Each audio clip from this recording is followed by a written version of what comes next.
Hello there, it's a beautiful good morning and a warm welcome to today's edition of the Camnet TV Breakfast Show. Your host, I am Kaptula Afias, and in the studio, I am joined by Vincent. Piri, Vincent, good morning. Good morning, Mr. Kaptula. How are you? I'm all right. How are you this morning? I'm okay. You look low. Christmas has started. No, I'm okay. I'm okay. I think the day is just starting. Okay. Yes, well, I'm going to get in the mood. I see. Otherwise, it's a beautiful good morning, and we are glad that you could find time to join us on this edition of Camnet TV Breakfast Show.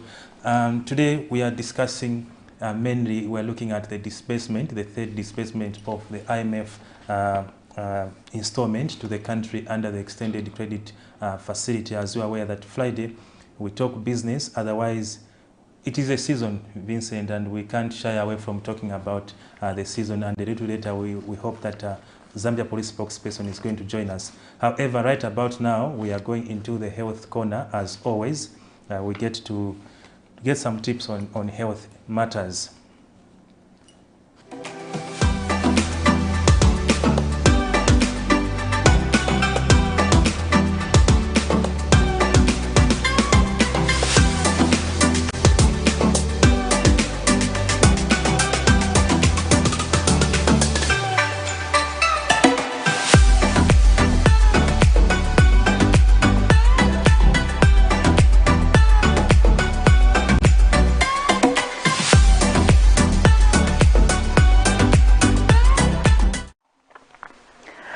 Hi, good morning and welcome to the breakfast show here on Camnet TV.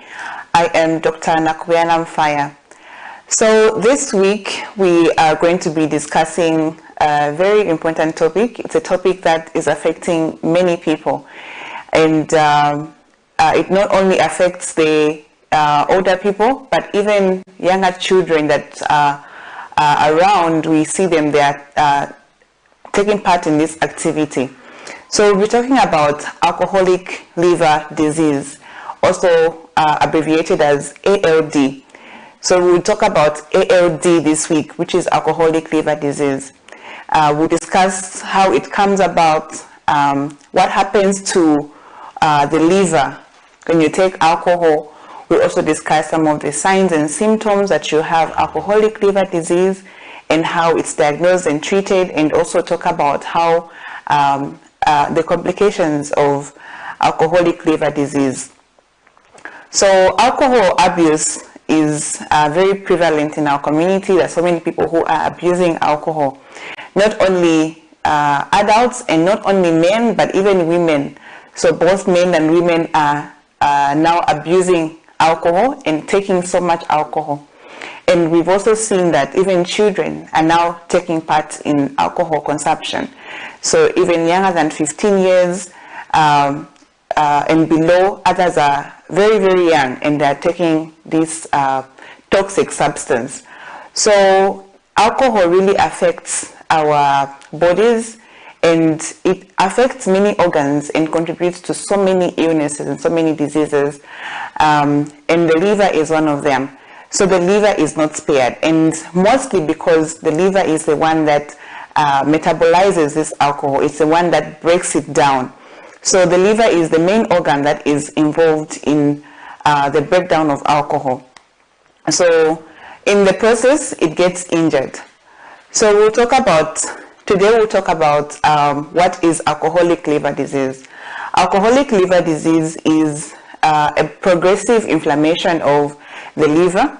So when we say inflammation, we mean that the liver is becoming bigger in size and becoming inflamed, basically, and injured.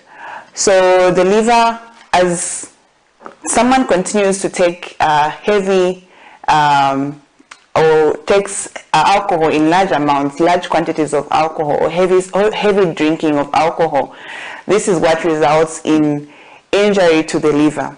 The liver is the second largest organ in the body, second to the skin. So the skin is the largest organ, and the liver is the second largest organ. And our liver helps to keep us healthy, to keep us alive, basically, because it metabolizes so many things. All the food that we eat has to go to the liver for it to be useful in our bodies. So the liver is an organ that we really need to be taken very good care of. It also helps to break down the drugs that we take when you are ill and you're given drugs to drink. Most of them are metabolized in the liver. And not only that, but even toxins. So many other toxins that you might have ingested that you don't even know about can be broken down in the liver. So the liver is a very important organ in our bodies, and without a liver you can't function, because the liver has to keep your body healthy and to keep your body from becoming ill. So there are many functions that it plays, but these are some of the few functions that that the liver does for our bodies. So alcohol really is a very huge alcohol drinking is of huge concern, because it's affecting many people, and many people are now having alcoholic liver disease. And so we need to know why alcohol affects the liver and how this comes about. So tomorrow we will discuss how the liver is affected by alcohol. What really happens when you take alcohol? What does it do to the liver? So tomorrow we'll discuss how that happens in the body. So today we were talking about alcoholic liver disease and what it is. We said it's a progressive inflammation of the liver that results from excessive alcohol use over a long period of time. So the liver, we say that the liver does so much for our bodies, and it's a very important and vital organ for our bodies, and it helps to metabolize so many drugs and toxins, and also helps to keep our bodies healthy and to just keep us alive. So that is what we are learning for today. I do hope you have learned something, and hope to see you again tomorrow.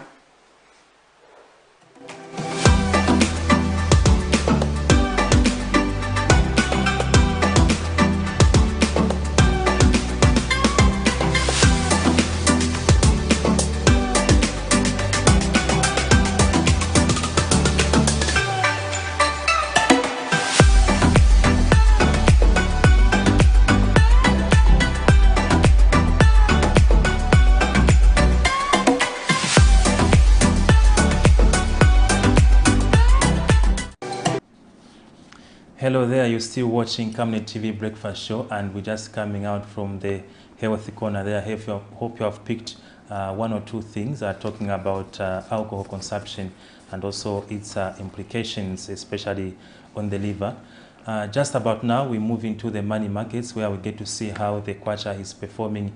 The kwacha has been a topic of discussion. I think it has gone months now. Yes. Yeah, we are somewhere 25 plus $1 against kwacha. We don't know what the case is today. Yeah, so let's just get into the money market to check how the kwacha is performing today. So there you have it. The euro is buying at 27 kwacha 57 ingwe and selling at 28 kwacha 11 ingwe.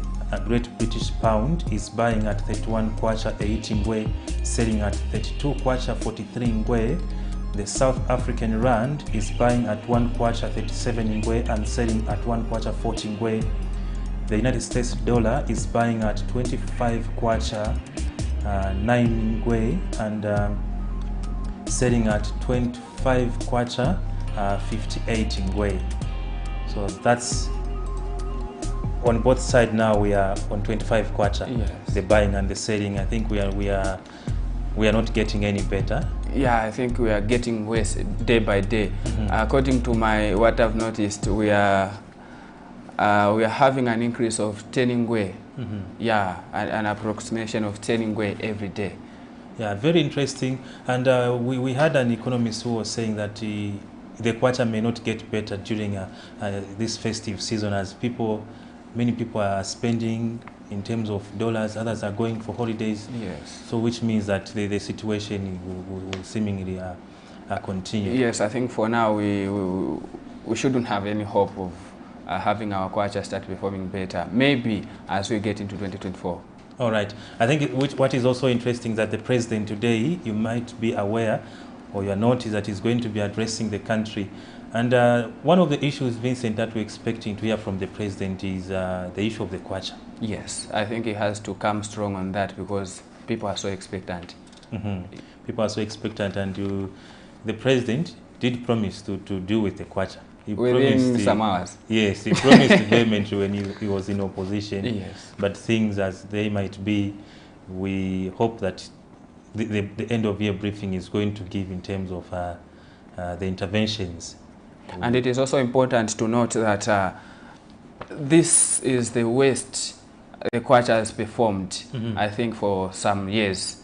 Because as far as my memory can remember, I don't think I've ever seen the kwacha going against the dollar to that extent. The worst I've seen is somewhere 23, 22, somewhere there. So I think the president, as he addresses the nation this morning, has to come out strong on that and probably outline measures that are being put in place so that the kwacha starts performing better as you get into the following year. Yeah. So what is also important to note is that on Wednesday, the International Monetary Fund did approve after the second review of the extended credit facility that the country entered with the institution, where we saw that about $187 million was dispersed to the country, and sentiments that are going around that even this is not having an impact on the currency, and that cause for worry. Yes. And I think as the experts have been alluding to, we need to look at the production side of things as a country. Very important. It's very important that we look at the production side of the country. In case you're just joining us, this is the Camnet TV Breakfast Show. Today, the 22nd of December. Your host, I am Kaptula Afias, and in the studio I'm with Vincent Piri. And today our focus mainly, we are looking at the disbursement, the third disbursement of the $187 million to the country by the International Monetary Fund. We understand that this came after a successful second review of the country's performance with regards to the program. I think, Vincent, we can now move into we zoom some of the headlines that we have this morning. Sure. Yeah. So one story that we have is coming from the court, where Opposition Patriotic Front sympathizer Peter Kashala has pleaded not guilty to 3 counts of unlawful possession of a pistol, going armed in public, and idle and disorderly persons. Now appearing before Magistrate Constance Kasankala, the accused took the plea after the court dismissed an application by the defense lawyer to amend particulars of the charges on grounds that they were unclear. And another story also coming from the courts is the issue of the gold scandal. Now it's interesting, it's interesting to see how it's unfolding. So the owner of the seized jet in the Kenneth Kaunda International Airport gold saga, Ibrahim Goma, has told the Economic and Financial Crimes Court, High Court divisions, that he cannot be blamed for the alleged crimes committed by those who rented the jet. So maybe we get to hear more in the following reports on these stories.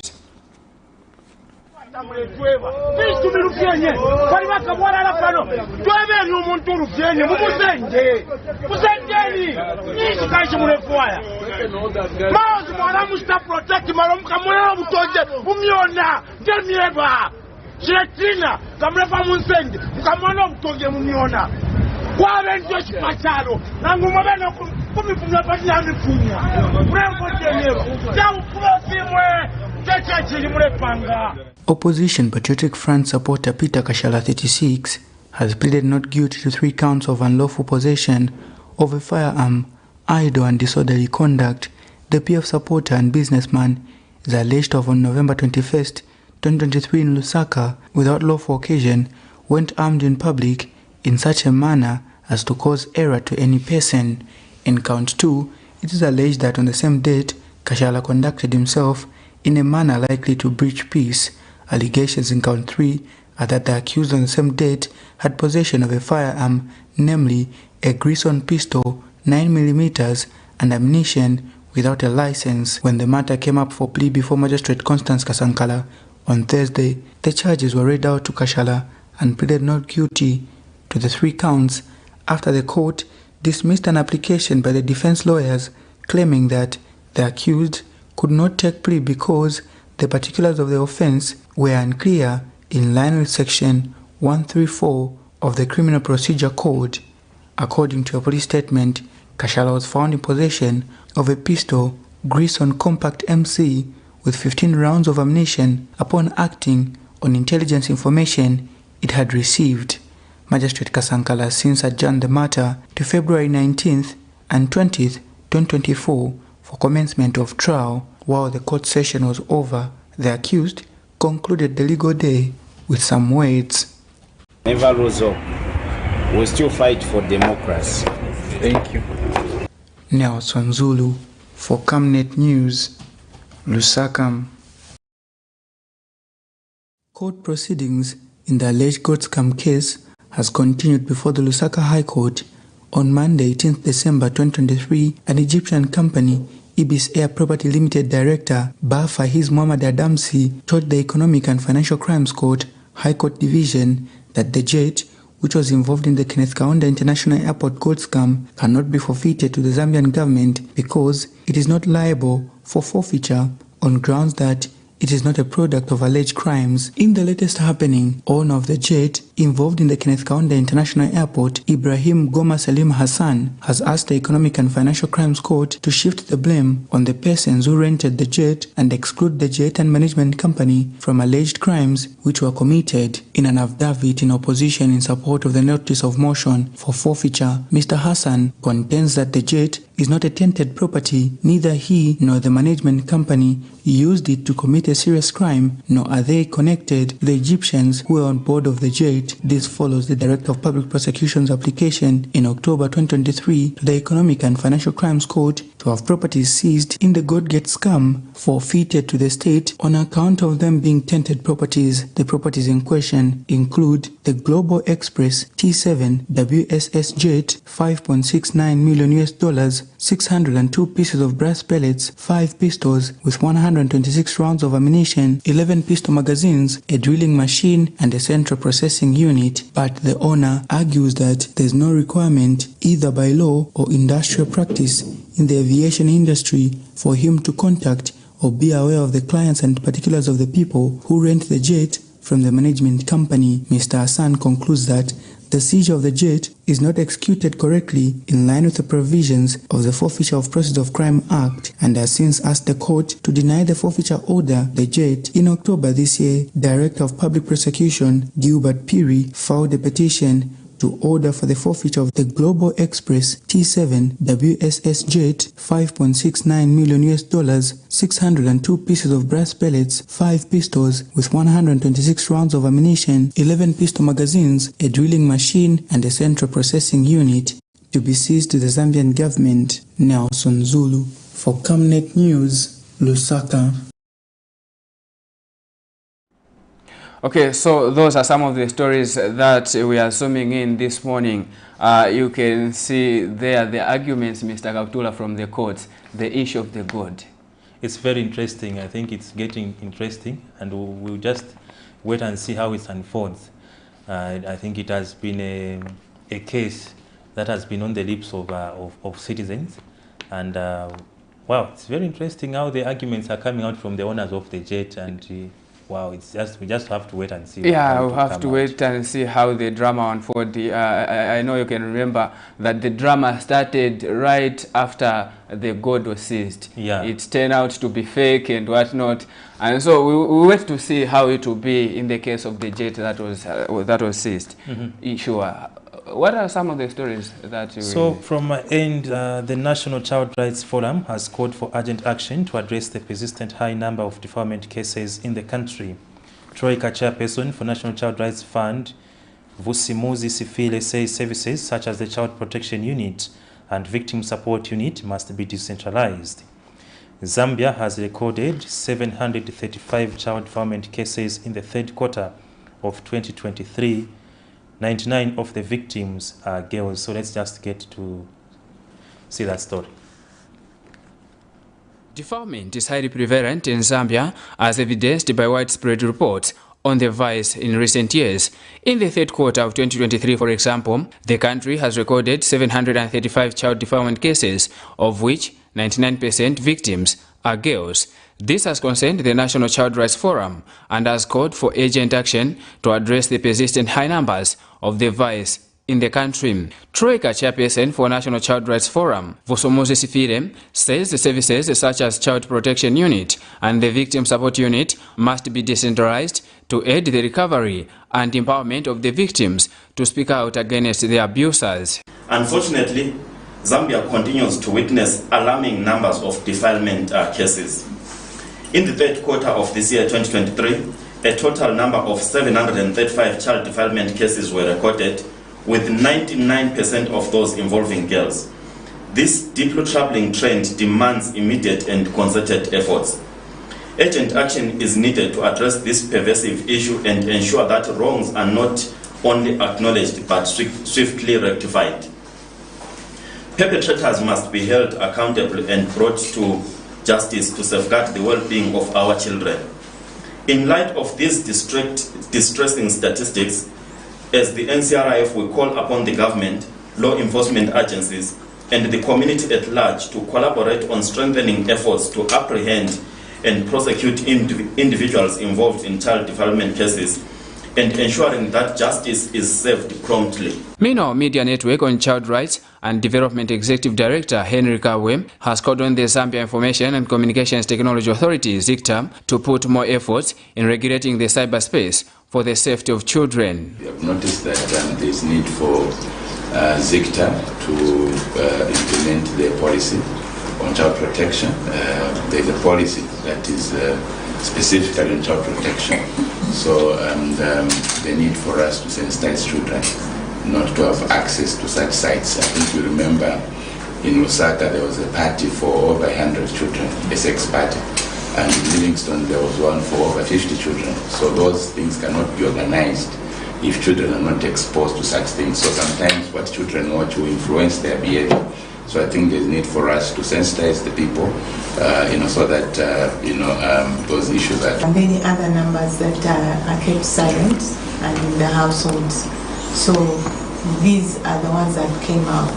There could be more because in our society we tend to say don't report because your uncle will be taken to prison or your father will be to come this way and that way. So that's just a number that was brought to our attention. We know of that number. The other numbers, we cannot bring them out because the person refused to have it documented. In recent years, Zambia has been recording high numbers of defilement cases, most of which are not even recorded, as families do not report such cases for various reasons, among them cultural beliefs. Vincent Piri for Camnet TV News, Lusaka.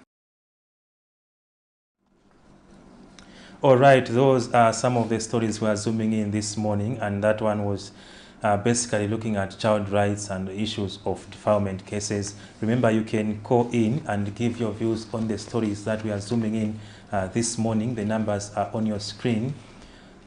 However, today you can also call in and give your views, your expectations. The president, remember that he's addressing the nation at 10 hours, so you can call in and tell us your expectations as in terms of what you feel the president should talk about. Little later in the program, we are expecting to be joined by Citizens First spokesperson, Mr. Frank Chone, and also Zambia Police spokesperson. Remember that we are in the period of festivities, and Vincent, this weekend, it's just going to, for others, it will just start. Why are you excluding yourself? It just, we are working, we are balancing. For us, it can't be throughout. We have to make content for those people who are going to be in those festivities. Sure. So we're going to have the police spokesperson who's also going to talk about law and order in terms of these festivities. Moving on the stories we are zooming in this morning, I have another story here where members of the public have expressed divergent views on government's move to introduce security checkpoints on roads. One of the reasons spoken to Julian Mwansa says the introduction of checkpoints will help intensify security, at the same time reintroduce corruption or alleged corruption on the roads. So let's zoom that story. Since the removal of security checkpoints in 2021, Zambian roads have been operating freely with a lot of alleged criminal activities. On 19th September 2021, Minister of Home Affairs and Internal Security, Jack Mwembu, ordered for the removal of roadblocks that were for the sole purpose of siphoning money because it was observed that most roadblocks were perpetual hotspots for corruption. But in response to the escalating criminal activities, the Zambian police have announced the introduction of security checkpoints at strategic points in the country. And some residents talked to by this journalist expressed mixed feelings about the reintroduction of security checkpoints, with others alleging that while it may be good, the previous alleged corruption may resurface. Blocks being put again on roads. Well, it's a two-way thing. It's got its own negative and positive impact. When you look at it from a positive impact, yes, we need security around the country because we're having so many illegal deals, so many people coming with illegal substances from outside the country and within the country. And when you look at it from the other side, there'll be so much bribery going on. Reason being that some people will still want to pass with illegal items on the roads. They'll just think to bribe the cops and say you can pass with the things. So it's a two-way thing anyways, but it's all good and bad at the same time. So let's see what... Meanwhile, another citizen who spoke on conditions of anonymity says as long as the system in the Zambian police does not change, corruption will still reign in the reinstated checkpoints. Problem with the checkpoints only is that when they were removing the checkpoints, they had a reason, and the reason obvious was they wanted to fight corruption. Now the question is that now that they want to bring them back, did they work on that corruption thing? I mean, if they bring the checkpoint back, what's the guarantee that we have that there won't be corruption this time around? So as long as there's no guarantee that there won't be corruption this time around, then they must not as well bring the checkpoints back because the corruption will still continue. Cherish Sibote for Camnet News, Lusaka.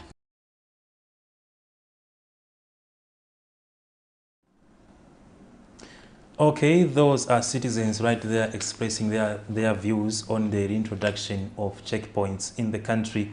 And I think the last person there has asked a valid question in terms of the reintroduction of the checkpoints. There was a concern when the country had checkpoints in terms of perceived corruption or alleged corruption among police officers. So what is very important is for government also to disclose what measures have been put in place to ensure that as they curb the criminalities, those who are enforcing the law, they don't engage in criminalities themselves in terms of issues of alleged corruption. And that is what I think the government should be explaining to citizens. Yeah, I agree with you. You look at this issue of checkpoints, it's a both-side problem. Mm-hmm. So you may be solving one whilst creating another problem. Sure. So you look at what prompts government to put in those measures. For example, the same security checkpoints. Mm-hmm. This country is a country which is rich in minerals. Mm-hmm. And if you do not have checkpoints, possibilities are high that you will be having people flowing into the country and getting away with our minerals here. Mm-hmm. We will have the issues of Mukula. Mm-hmm. We have the issues of the gold itself, issues of copper. And if you do not have checkpoints, the possibilities are high that people will be getting away with it so easily. Yeah, also to add up, it can also be a transit, you know, where we are a landlocked country and people can be passing through the country. I think mm-hmm. It's a good move, and what must be done is to answer to the concerns of citizens. Yes. Especially on the issue of the issues of corruption. Of corruption among some police officers, how that issue is going to be addressed. I think it would be interesting to hear from government mm-hmm. on that one, or maybe the police themselves, mm-hmm. because I think that department in the police service is somehow, it raises questions. Mm-hmm. The credibility and also looking at the issue of how they handle funds. People usually go away with a lot of resources just by paying a little something to an officer mm-hmm. who is manning a checkpoint. So I think there is urgent need as government introduces these checkpoints, to also put in place stringent measures to curb such vices. All right, so as viewers, you can also be part of this program. Utilize the numbers on your screens. You can call in and give us your views on the stories that we are zooming this morning. And also, the country this week received the third disbursement from the International Monetary Fund. You can comment on that. You can also comment on how the Kwacha is performing. That is in relation to also economics as we look at the disbursement of the IMF installment to the country.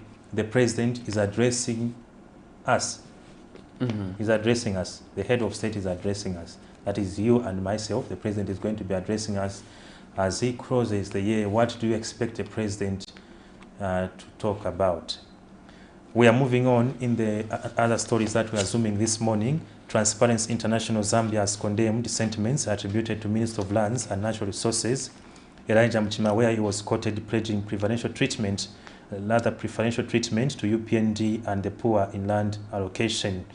TIZ Executive Director Maurice Nyambe says the United Party for National Development should resist the normalization of divisive practices and uphold the principles of impartiality and equal opportunity in land allocation. I think this is a story that has made rounds on social media, and we have seen also some opposing political parties add their view on this. Fred Membe has commented on the sentiments of the minister. Let's just see that story.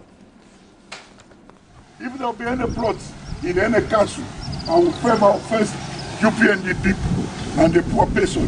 That I'm going to do it. For 10 years, you must also have a share. We are very concerned by the statement that has been attributed to the minister concerning land allocation. Whilst it may be true that the previous regime perpetrated a system of land allocation that disadvantaged certain people that had particular political affiliations, you cannot use that as a justification for continuing that wrong, because as we all know, two wrongs do not make a right. And so if you look at even the 2021 land policy, it is very clear concerning some of the key attributes that need to be put in place when it comes to citizens or people accessing land. And one of the key things that has to be looked at is the issue of equity. We strongly condemn the remarks that have been attributed to the minister, and would like to remind him that whatever was wrong under the PF administration will still be wrong under the current regime. As a matter of fact, the UPND was elected on a promise of doing things differently from what was obtaining, and so it is disappointing to see a high-ranking government official perpetrating and promoting a system of land administration that will be biased along partisan lines. So we would like to urge Honorable Mchima to retract that statement. All right, that is the story we are zooming in. One of the stories we are zooming in this morning, that is TIZ reacting to the sentiments by the Minister of Lands there, Elijah Mchima, where he was pledging preferential treatment to UPND members and also the poor in terms of land allocation, in as much as those sentiments might be true, but TIZ is urging the minister to stick to the law and also retract his sentiment. Yeah, the first time I heard those sentiments, I was like, I had questions which I couldn't ask anyone. You know, you are a leader and coming out like that in the open, in the presence of the media. What was going through him? Because this is a time where whatever you say will go viral. And you have to be cautious with what you say in the public. So I had those questions, and also looking at as the TIZ Executive Director said, even if what he was saying is true, as a leader you have to sieve some words. Yeah, I think he would have maybe just take action and not speaking out like that. Yeah. I think you can be lost in misinterpretation, in terms of, you can't explain yourself to everyone, but everyone is going to have an interpretation of what you say. Yes. So those are some of the stories you can react to this morning.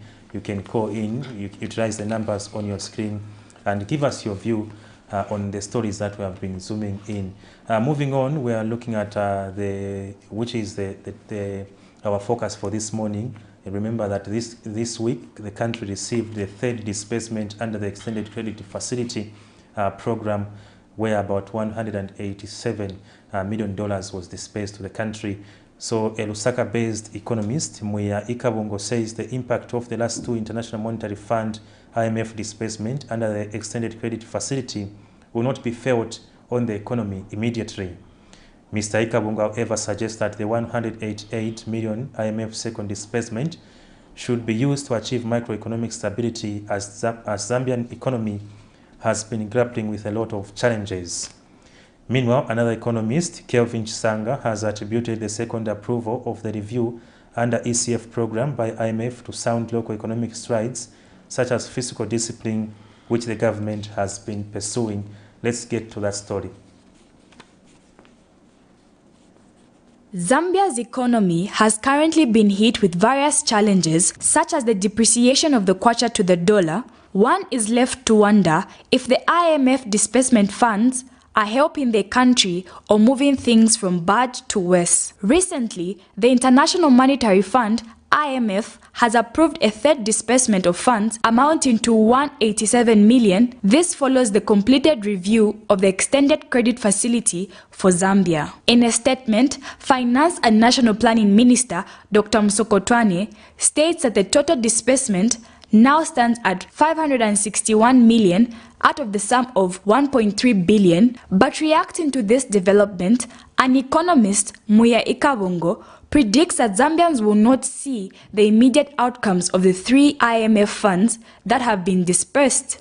The disbursement of these funds is actually one of the key things that we want to see for this economy. We have been grappling with a number of challenges, balance of payments, the exchange rate, inflation, the cost of living, and so on. All these different things that we're experiencing as a country, we need some assistance in a way to be able to try and achieve some macroeconomic stability. So the previous disbursements, of course, we may not have seen the immediate outcome. We may not have seen the immediate changes that we anticipated, but obviously in the background, over time, we'll actually be able to see some of these changes. As I want to mention, you will see that most of the times we have things that can actually show bear fruits right there and then we also have medium-term, long-term changes that may occur. Meanwhile, social economist Kelvin Chisanga shares similar thoughts, explaining that the IMF disbursement funds have long-term benefits which will be seen over time. Mr. Chisanga, however, says the IMF funds have helped Zambia attain fiscal discipline and the implementation of a debt plan that will help the country clear its debt. Fundamental factors. One, we have seen the continued effort on fiscal discipline. And two, we have seen also the implementation of the debt treatment plan, which has actually been upbeat as well, strongly in the hands of CARE, where the central government has been able to drive information around what has been happening in terms of this, and much more, even now to go a step further, formulating the policies that should be able to govern the future contraction of loans. That also is another element that is of a positive nature in this case. Then the other aspect, of course, we know that even if it might be unnecessary evil in the case of what the central bank is doing, they have been also tackling, efforts around stabilizing the economy, vis-a-vis looking at how best can we balance up a lot of economic factors within the economy, understanding that the economy has got a lot of moving components. And dealing with Cherish Sibote for Camnet News, Lusaka.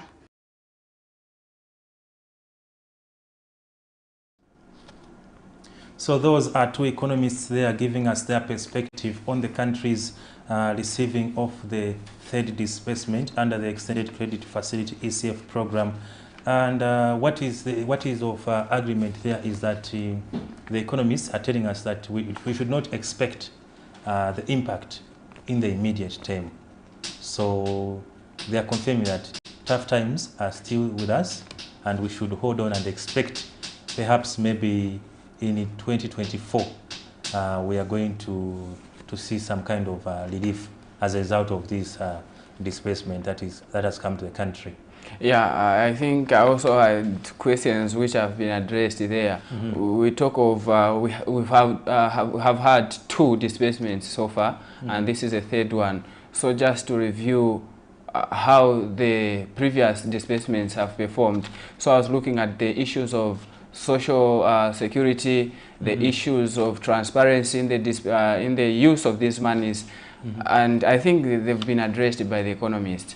Yeah, so as we were saying, we still have tough times. Yeah, we still have to hold on, and hoping that things will definitely come our way. You know, as citizens, I think, you know, the hard times, they come from 2021, and now these are efforts to try and resuscitate the economy, and we hope that as we head into 2024.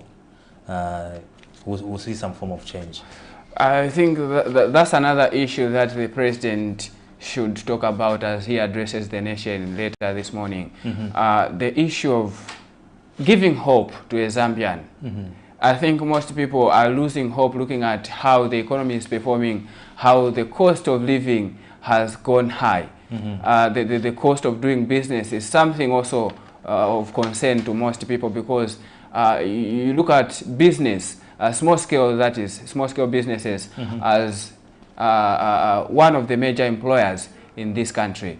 So most businesses are affected by the high cost of production, the high cost of doing business, the high cost of living. I remember I did a story, it should be last month, when I talked to marketeers on just reviewing how the businesses are performing under this high cost of living, and they were telling me, today we are not able to save any money. Whatever we sell, we use that money to feed our families. It's different from when the cost of living, the cost of doing business was a bit low, because by then they would save something, they would feed their families, they were able to boost their businesses. But for now, all they wait for is the empowerment, marketeers boost alone, of which most of whom have not received. Oh yeah. Yeah. I think we can move on. We zoom in some.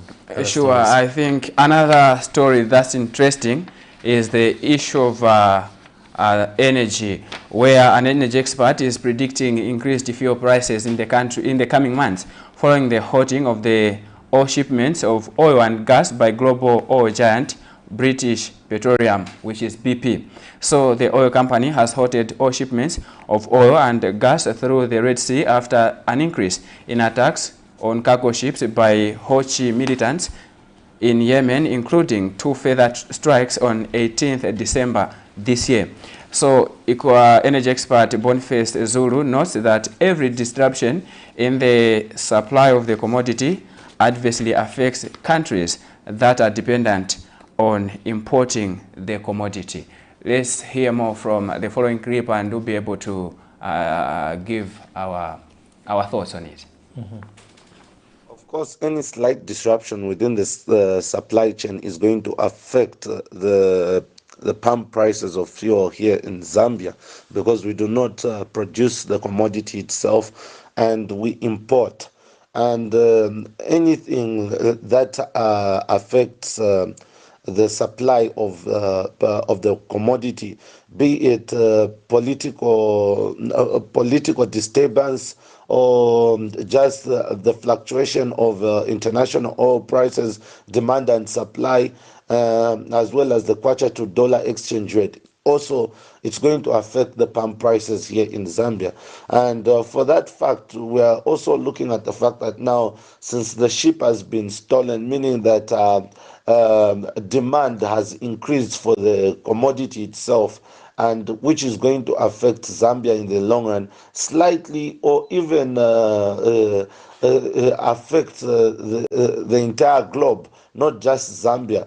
But any slight changes within the supply chain affect the pump prices everywhere else, considering the fact that most countries do not produce oil, they import oil, so which means that any disruption will affect the pump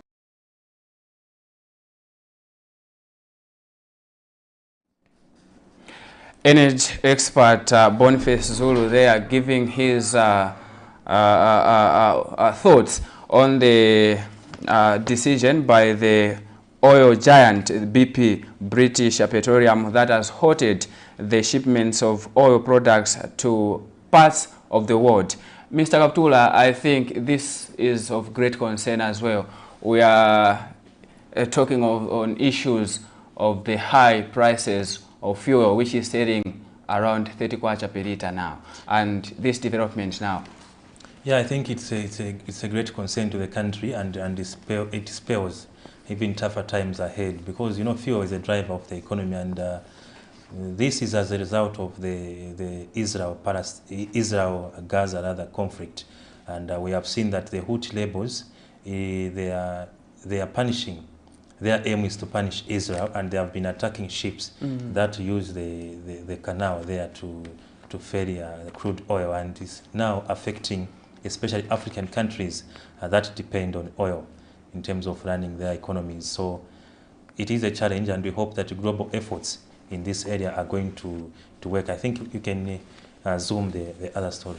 Okay, just before I go to the other story, don't you think it is time now for us as Africans to start? I know we have technocrats that who can help us on these issues. We have oil here in Africa. What's difficult for us to start distributing amongst ourselves and probably making our own economy?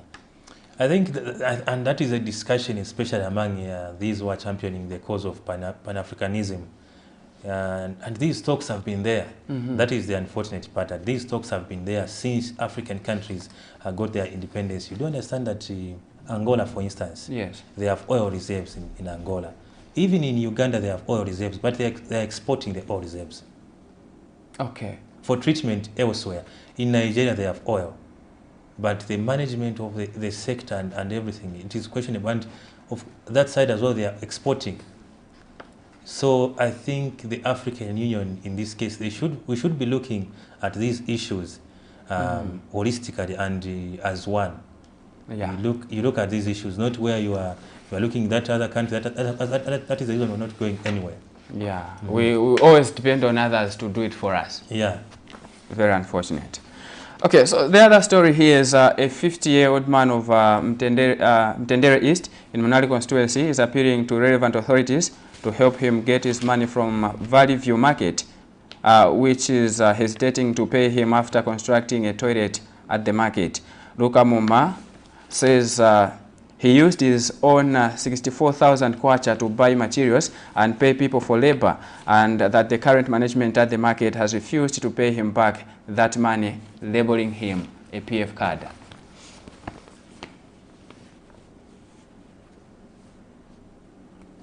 This is Luka Muma, a 50-year-old resident of Lusagazi Mtendere East, whose generosity has costed him 64,000 kwacha. After seeing the dilapidated state of the toilets that were being used at Valley View Market in Mtendere East, Mr. Muma entered an agreement in 2021 with the market leadership to put up a new structure for restrooms using his own money, which was to be paid back with a 50% interest by the market. Mr. Muma told this reporter that after change of government in 2021, the management at the market also changed and the new one has refused paying him, and that he is being labeled as PF Kada whenever asked for his money. Then tinamvera nakuti I toilet bazani pasa in 3 years. So in 3 years bazafunga kunikira for 50% interest because na since ndrama zanga. I spend in drama 64,000 kwacha cash. Material na vale abonsi kwa pasa, which I provided the receipts in our pasa, and we agree kuti ndrama bazani pasa. After my election 2021, market you not taking over, kunankala ma confusion kuti wanipase ndrama zanga. Since June this year up to today, nikaripotenga for 50 ngwe. Nikafunza ya tiza kupasa iwe ndiwe kada yo tiza kupasa ndiwe kada so chap manje kada ndine kada munjira bwanji because I use my money vana vanga kuti vakazidya na sensa community kuti promote then pass nankala kada So the president intends then. Mr. Muma further says several engagements with authorities, including area member of parliament Mike Mposha, have not resulted to anything. I reported to the councillor. I found Mr. Mposha, the MP. I was injured. I called Mr. Mposha. Nothing. Almost 3 times I called Mr. Mposha. Mr. Mposha helped me in a problem. Help me nothing. I called Chikubai, the constituency chairman. After I see the vote, now these people market. Meanwhile, a senior UPND official, Nchimunya Chisam, says cadarism is the main challenge at the market and has called on local government and rural development minister Garin Kombo to intervene. First and foremost, I'm a senior UPND official.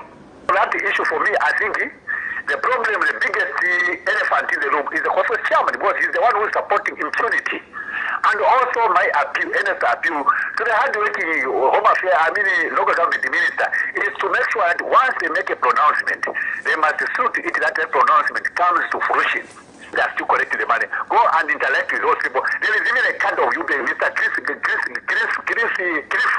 who has even threatened to shoot some people with a pistol. So for me, it is lawlessness. It is because the cadres of UPND are being treated by big groups within ourselves, the leaders of UPND, thereby disregarding the directive of the president of no cadreism, more fighting, those people who are perceived to be members of other political parties. Unlike the way things used to be done abominably in the previous regime, particularly the PF. For now, Mr. Muma remains optimistic that his plea will fall on a listening ear and help will come his way soon. Vincent Piri for Camnet TV News, Lusaka. Alright, a story there coming from Lusaka's Mtendere East in Munali constituency, where I would say a generous person. Okay, because it's rare to find someone use your own resources, build something for the community under the agreement that you'll be paid back with a 50% interest. And he's found himself in such a scenario where the management or the people he agreed with to pay him back are refusing to give him the money. It is unfortunate, and he's not alone in this issue. There are several people who have been victims of those that scenario where some people are coming out to say no, you are a cadre. You know, there are some individuals, of course, that supplied air in the previous government, but however others supplied, like for him, they are even using his product. Yes. It is there, they can see it. They are even collecting money, but they are failing to pay him. It is unfortunate, and we hope that authorities can look into that issue. I think to our viewers, we did mention that later we are going to be joined by a guest, and our guest this morning is in the studio, who is Mr. Frank Sichone, who is a Citizen First spokesperson. Mr. Sichone, good morning and welcome to the show. Thank you very much. Good morning to you, and good morning to all the listeners and those who are watching us.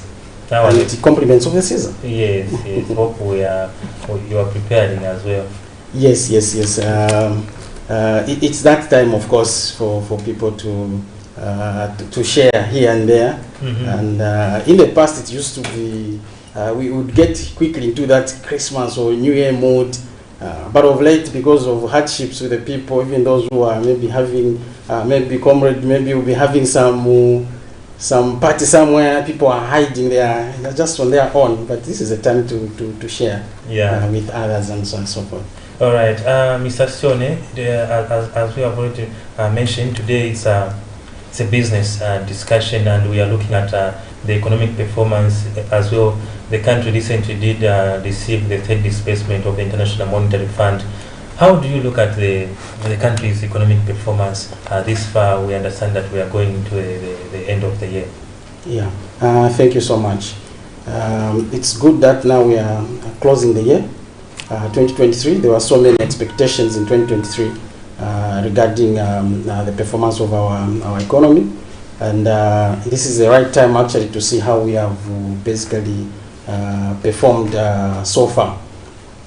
And when you look at, if you start from the comparisons from January, where we were and where we are at the moment, you find that to a layman's language, or a person who is a layman, or a person you find like on the street who we speak to, if you were to ask them how we have performed as a nation, of course, when our leaders are speaking, they give us all those statistics and so forth, but this has not really translated into what people expect to have been achieved in the year. Quite a number of significant issues have happened. If you look at our inflation rates, we were expecting inflation to be maybe a single digit, about 8.5 or so targeted, but we find that our inflation rate is now over 12% as we see. When we started the year, we were looking at the fuel cost, which I think one of the issues that we are discussing even earlier on. Fuel cost was low, of course, around 24 kwacha maybe per liter for petrol. This time around, in the next few days or so, we don't know what will definitely be obtaining. Of course, we've seen that the international market and how the kwacha has really been depreciating. It hasn't been performing well. And this has also been due to the fact that as an economy, we haven't been an economy that is actually exporting a lot. Or in short, we may be exporting, like in this case, the main product or commodity that we export is of course copper.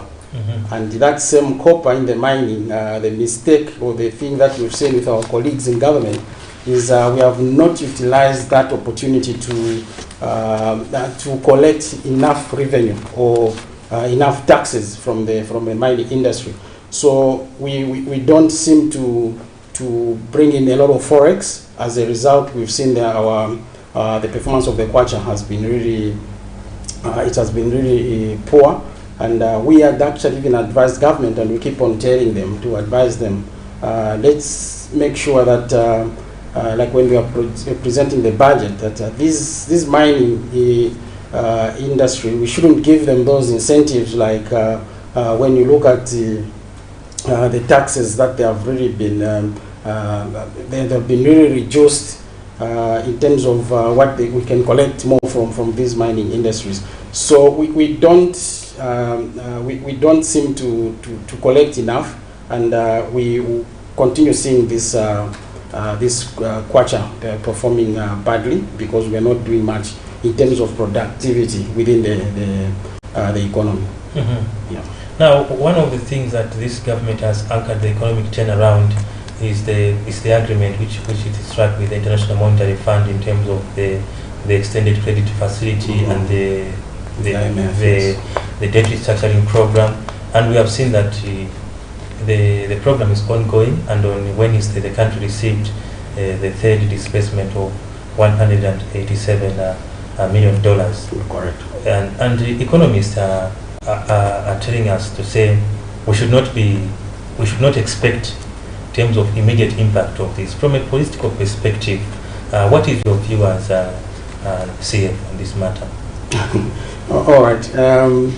When you listen to the European economists, they will definitely tell us how well, how good the economy is performing. And when we're looking at, like I was alluding to, the issue of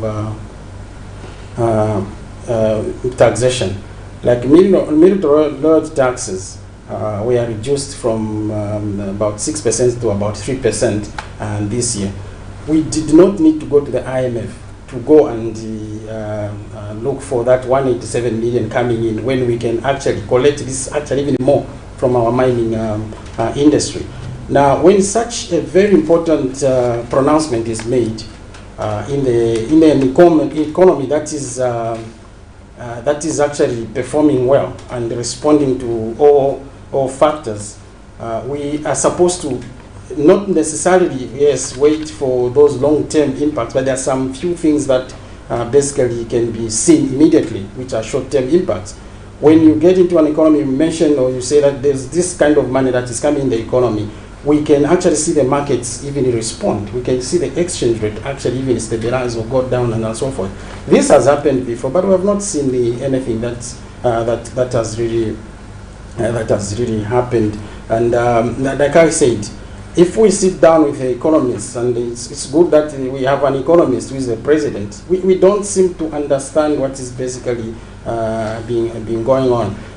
Because if you're looking at that extended facility, we're looking at the debt restructuring, by now, this government has been we're getting 2024 now. How long have they been in this leadership? And how long should we wait for that impact to come in? So if it's something that is going to take long to bringing that to the economy, it would be good that we make sure that we go back to the mines and tax them well, so that we can immediately receive that money and get into the economy. So that we're not going to buy in. We don't know what will happen, because in the past, whatever has been disbursed and so forth, we've not seen something that has really made us to see that, okay, we are now proud that the country is going in this direction. This solution or this issue is the problems that we have. We can have homegrown solutions. The biggest mistake and the biggest problem we have is we are depending too much on the external people to come and finance us, to come and help us with that, and yet we can be able to get our own resources within our country and be able to manage our economy. So this has not been sitting well. And if you remember, in the last press conference which we had, President Hari Kalaba even mentioned regarding an economic endeavor, and we have got solutions and suggestions that we want to offer to this government. But from that time, we issued even that statement and the press conference. We haven't received any seriousness from this government to come and say that, oh, President Hari Kalaba has mentioned something to do with economic endeavor. What are some of the ideas that, President, you have which we can probably implement and see to it that our economy start performing well? We have not received that. So we are depending on the external forces. And this is not the solution for us. We need homegrown solutions. And the homegrown solution means you and I have to work extremely hard. You and I have to make sure that everyone has a share of the taxes that we contribute to the economy, and not allow our colleagues who are coming in to do the mining, and they go there, they get the monies, and you don't even tax them well. And then when they get there, again, they come back and say, no, we need to lend you this kind of money. Already this country is in a debt crisis. By now, we should have been looking at solutions on how we can collect enough revenue or taxes to deal with these issues. So for us, we are appealing again to the government to understand the fact that they may not be the only ones with the monopoly of wisdom. Out there, the opposition, particularly the Citizens First, under President Hari Kalaba, we have the solutions to some of these challenges that we are facing, and we're not going to encourage this issue of just going until we go out to go and get external support, which again comes with a lot of conditions, and on top of that, they're telling you that the impact may not be seen now. The people of Zambia cannot wait to be hungry now and say, no, in the next 2-3 years, that's when you start eating, or you find a bag of meal less than maybe 50 kwacha, which they had earlier on promised. We want immediate solutions now. They've been in government from 2021, so we cannot be able to buy that idea. Yeah.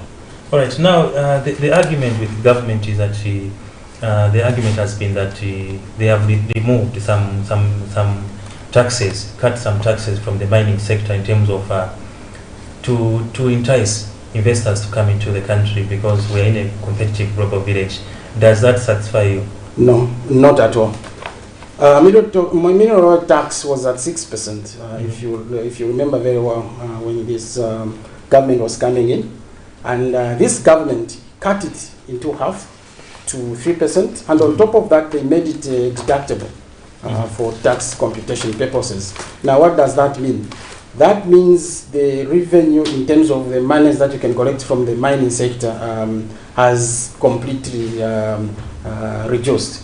What they are trying to do is basically to please their colleagues, their masters and their friends so that they are able to probably maybe entice them to give them those favors like the credit facilities and so forth. We, like I said, we do believe that these minerals that we have in this country belong to all of us citizens of Zambia. And we have no obligation whatsoever to bring in investors who are foreign to come and enjoy to come and rip out all this at the expense of the citizens of Zambia. So we don't buy in that idea, because this is not the first time we are seeing these mines being run. We have seen the previous governments. We've seen how the mines were run under President Kaunda, where all of us benefited from the mines. We saw proper corporate social responsibility. We saw proper monies coming in the economy. Even under the previous governments, we're able to see something coming in. So this issue of them enticing people is not something that we can buy in. We expect the government to sit down and see how best we'll be able to to collect enough revenue within the mining sector and all those who are doing businesses. And if this government does not deal with that, another potential we have is to do with the agriculture sector. The agriculture sector is an area where we have basically neglected. But believe you me, Zambia can be a food basket if you can, or if you can be able to collect enough revenue from agriculture sector, and this can only happen if we were to improve our agriculture and be able to support more farmers so that we can grow enough crops and start exporting, so that we don't just depend probably on copper. And Zambia by now should have been a food basket. I've been going around the country and I've seen that Zambia has got a lot of water everywhere. We've got arable land. Everything it favors us. So we need to really make sure that we bring in our own homegrown solutions to the challenges that we're facing as a nation. All right, you are still watching. This is a Camnet TV breakfast show, and we are discussing in terms of economic issues with Citizen Face spokesperson, Mr. Frank Sichone. Remember, we did mention in the show that we are going to have Zambia Police spokesperson, Mr. Ray Amonga, join us this morning just to discuss issues around the festivities, on how you can ensure that you take a part in maintaining law and order. And just after this break, we are going to have Mr. Ray Amonga. After Mr. Ray Amonga, we are going to conclude with Mr. Sichone. Keep watching. Hey, join me, Amazing Katamanda, on the weekly gospel show for those exciting and interesting interviews with your favorite gospel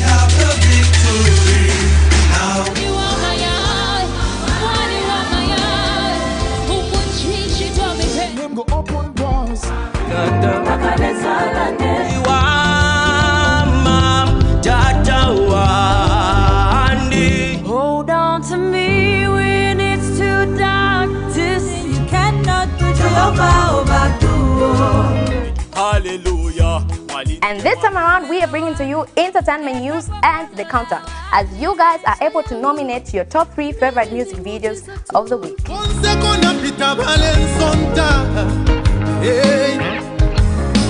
Remember, it's every Saturday at 10:45. You can also catch repeats every Monday at 10 hours. Camnet TV is not just another time. Every Monday to Thursday afternoon, join us for the Lunchtime Cafe. We get to bring to you emerging stories making the headlines, media news, and we remind you of what political leaders and governance actors said back in the days. In Forgotten Stories, we emphasize to you the importance of eating healthy foods and leading healthy lifestyles on the Nutrition Corner. Get the latest updates in sports and critical interviews. Because we value your contribution to national matters, we accord you an opportunity to share your perspectives during the viewers' reactions. The Camnet TV Lunchtime Cafe is an all-inclusive buffet. Camnet TV, not just another channel.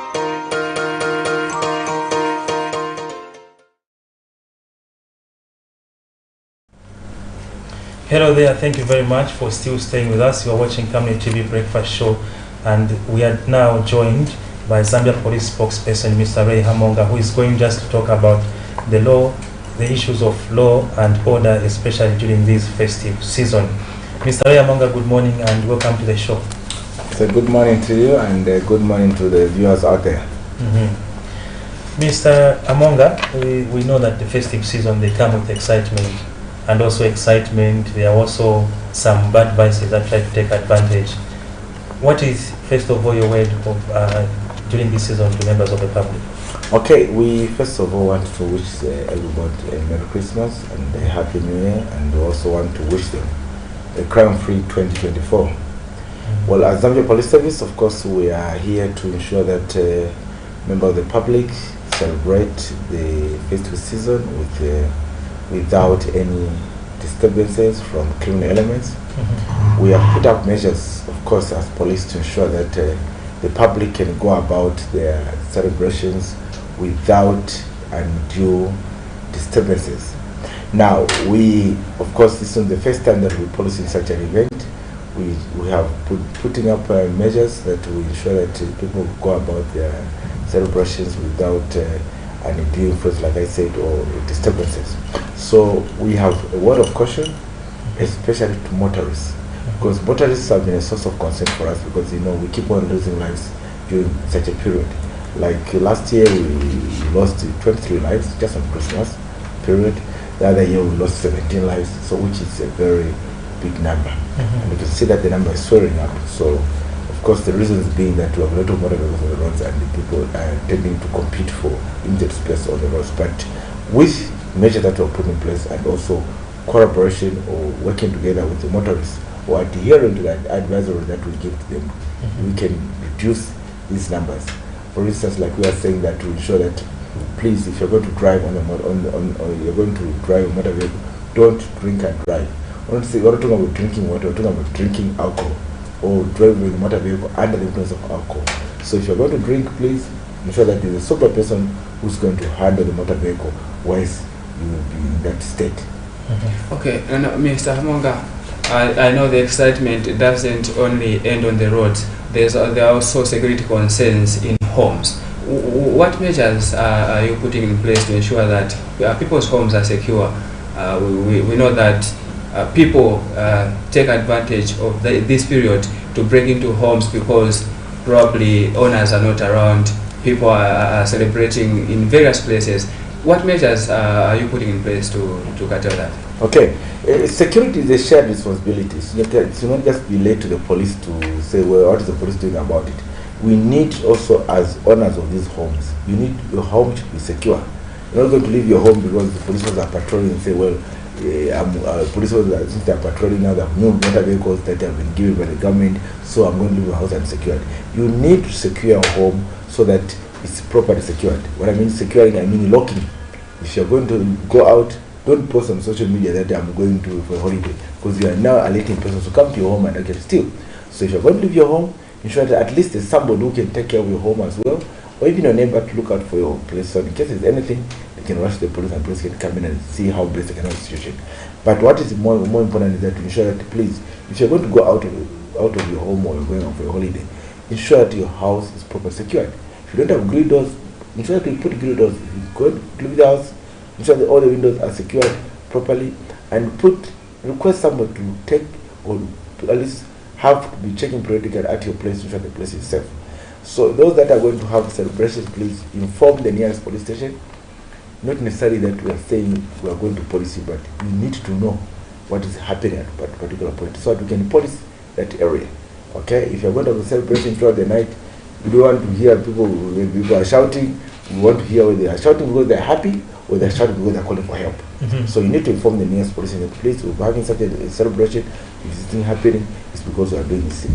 These are necessary things that need to be put in place so that the police can know what is happening in a particular locality, and so they can also enjoy it responsibly and without any disturbance from criminal elements. Okay, there are cameras, Mr. Hamonga, that have been installed on the various streets around the city. Are you also taking advantage of that? Well, of course, these cameras, we use them to ensure that we police, But of course, they are also limited in their nature of policing. I've heard people saying, now, why is it that bringing security checkpoints and need to have cameras? Cameras have a limited way of policing. For instance, if someone is carrying marijuana, bags of marijuana, how are you going to apprehend him using a camera? It's not possible. Okay, you need to stop him and get him physically, not that he has to be seen on camera. He will be seen on camera, but because the camera are not in each and every place. Someone can be seen at a particular point and then disappear elsewhere. Okay, so this is why you have necessarily seen that we have necessarily bring back of these strategic checkpoints at particular strategic locations. Okay, maybe also limited with this already just clarified, because people have been talking about, well, we have these traffic officers on the roads. You know, yes, traffic officers will not be part of those security checkpoints, but a traffic officer is trained to work on the road. Just like you as a journalist, you are trained to work in the newsroom. You cannot work elsewhere apart from the newsroom. Okay, you cannot write a story elsewhere. You have to come to the newsroom, plan for the day, have news ideas, go in the field, bring the news. So even our traffic officers, they are trained to work on the road. If you have a problem with traffic officers, ensure that your motor vehicle is roadways. You will not have a problem with traffic officers. Because I've seen people now trying to bring or to brew a storm in a car. When they see traffic officers start going, no, they are back on the road. But where do you expect them to work from? Because that's where they're supposed to work from. So traffic officers are on the road. When they are controlling traffic in the morning, you're getting traffic, you are going for work, there's congestion, you don't complain. When you see them during the day, because now you think that they have moved out of the road and want to bring in a defective motor vehicle, you start complaining. So, yes, traffic officers won't be part of these security checkpoints where we have introduced them, but they will continue to patrol our roads. We use motorized patrols, even foot patrols. With congestion, they will walk through the road. If your motor vehicle is defective, they'll pull you over so that you ensure that you pay the necessary fine. And just on the payment, please, we'll be giving the procedure that you will be given a charge sheet. You go and deposit the money at the bank. You are not supposed to pay money to a traffic officer. If you do that, you and the traffic officer, both of you are committing a crime. Okay. I think as we conclude, Mr. Monga, this segment, there is an issue of concern in terms of the return of checkpoints. Some citizens are saying, what measures does the Zambia police put in place to ensure that alleged corruption on the checkpoints do not take place? Okay, like I said earlier, you know what is called direct deposit system, where if you commit a crime, you begin a charge sheet. Now, these security checkpoints are specifically there to ensure that no illegal criminal activities are happening there. For instance, if you are caught there with drugs, or you are caught there with illegal immigrants, or you are carrying any contraband or stolen goods, you will be gotten it from there, out of the checkpoint, taken to the police station, and then charged appropriately. So these officers that are on these security points are not going to concentrate on these finable offenses like traffic offenses, like I said earlier on, since the traffic officers are not going to be there. The traffic officers will catch up with you on the road because they're doing patrols and foot patrols, as I said. So at these security checkpoints, we want to ensure that these criminal activities that we have seen escalating are curtailed by having these security checkpoints, so that motorists, when they are moving, at least we know. For instance, we have placed, like I said, place them at strategic points. So we know, for instance, if you are coming from certain points, you need to pass through a certain point. Although you can move around certain points, traveling to Sanga, there's only one point where you can pass through, unless you're coming by train. That is like a fuel point. So we know that you will come there, we'll be able to screen you and check if you are really passing there without any contraband. So that's why we have placed these points at strategic points. For instance, like the Sanga, maybe just has about 5 of them. Okay, so they're not even much. I can give an example of Eastern Province, just as 2. So they're not many. So we are actually trying as much as possible to ensure that we place them at regular locations without unnecessary causing congestion on the roads. But of course, the problem which was coming in was that people are complaining about the traffic aspect. So we'll move the traffic aspect from there, so they do the patrols along the roads and also foot patrols elsewhere. All right, maybe you're concluding at just 1 or 2 words. Okay, we just want to urge members of the public that please, shall we celebrate responsibly? The Christmas period is here because we are celebrating the birth of Christ. It's not time for you now to indulge yourself in heavy drinking and end up even losing your life. Because come Tuesday, Wednesday, we'll be back here giving statistics. We don't want to be part of the statistics. So ensure that you keep safe and enjoy responsibly.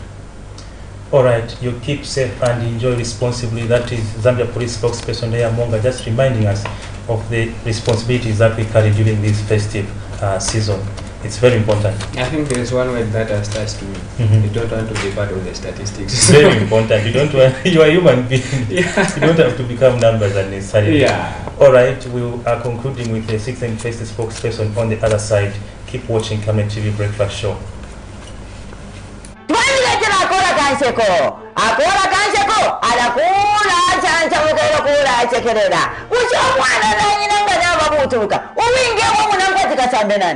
ingatamwishive pekati twipushe vana fya sasa ushe umwana nanyina inganava kuituluka uwingewo munankwateka sambe nani mweipusha ina ipusheni avo mwikere navo.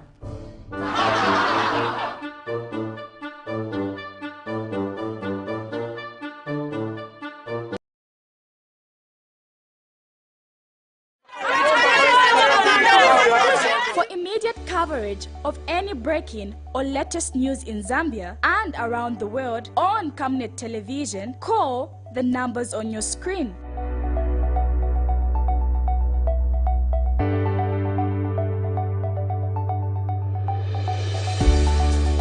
Camnet Television, bringing to your screens fair news, impartial news, credible and reliable news all the time. Get the whole truth on Camnet World News.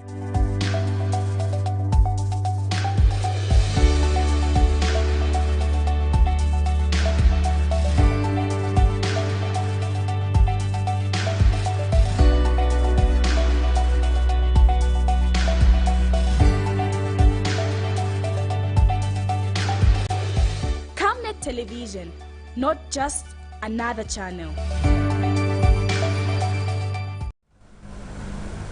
Hello there, thank you very much for still watching Camnet TV Breakfast Show. And we are back on with CF spokesperson, Mr. Sichone. We were looking at the economic situation from a political perspective, especially that the country this week did receive the third disbursement of the International Monetary Fund extended credit facility.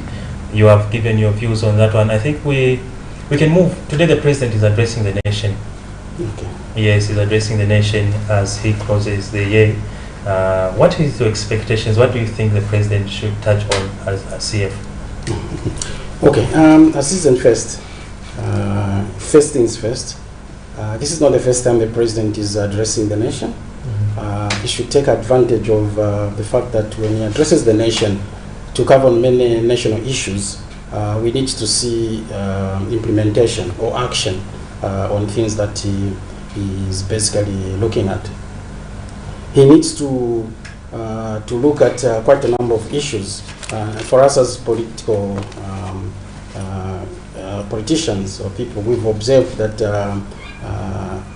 democracy in this country is really becoming it's becoming so sad that we have to really fight to be in a country that is a democratically a country that needs people to express themselves freely and so forth. We've seen that democracy being going down, and the president and the executive has basically been slow on that to see to it that maybe political players are not really free to express themselves and the people.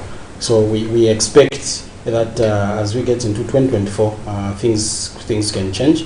But of course, the biggest expectation that we need to get, even especially from the president, is the fact that he needs to be truthful in the way he handles national issues. And when he promises something, or he says that we're going to enjoy our democracy, we're going to enjoy the freedoms that are given journalists and so forth, we need to see to it that is followed and implemented.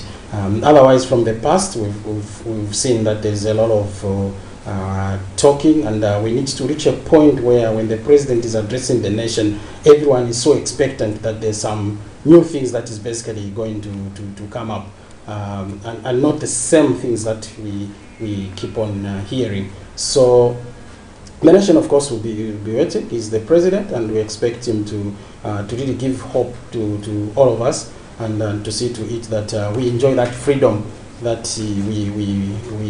we gained at independence. And this is time for Christmas, time for New Year celebrations and so forth. And for us as politicians this year and the past, we've really been not happy in the way things have been happening. And we want to be given a free space so that we don't have any interferences whatsoever from anyone. We want to run our own affairs as political parties, and we want to do our own things, and of course within the confines of the law. And we want to hear him say that we need to see that politicians, like as political parties, we can have at least even the rallies, which have been more or less like banned. So you find that the president would say one thing and tell like the police and everyone, I don't know, everyone is free to do even rallies and so forth. But what happens is the contrary to what he says. And that's a serious observation that we've seen with our leader. And of course our leaders. We need to see leaders who say one thing, and like in this case you're addressing the nation, you tell the nation that this is what we're embarking on. Thereafter we see results and you are working on that. We don't want to see something different after you address the nation, and then what people see is different or contrary to what you basically you were talking about. So we need to see genuineness in the way is going to address the nation, and to see that in 2024 we are given space as well to offer proper checks and balances. We have a mandate as opposition political parties, and especially for us as Citizens First. Not all of us are going to be praise singers, so to let the government just do things as they want. For us, we have a mandate to serve the people of Zambia, and if anything is going wrong or anything is not right, we'll definitely highlight and say that no, this is basically what we expect from a good leadership. And of course, we expect the president to disassociate himself from what has been going on in terms of the three arms of government, the executive, the legislature, and of course judiciary. We want to see to it that civil servants and all these executives or all arms of governments are working independently. What we have observed is most of these institutions have been actually being headed by people who are actually maybe sympathizers with the government. So the president has to assure the nation, and of course that's good governance actually demands that everyone works independently to serve the people of Zambia. Governments come and go. We don't serve an individual, we serve the nation. So the people who are working in these institutional governance have to professionally execute their duties. But this is one thing we have observed, that it's been infiltrated, and we've got some few people, not everyone. We actually give high credit to our people, and we are happy with the civil service and everyone. Apart from a few individuals that have been basically probably appointed by the executive to probably take the mandate from them, we expect the president to correct that situation so that we can freely walk into these institutions, and with at least that confidence that I'm going to receive something positive from there.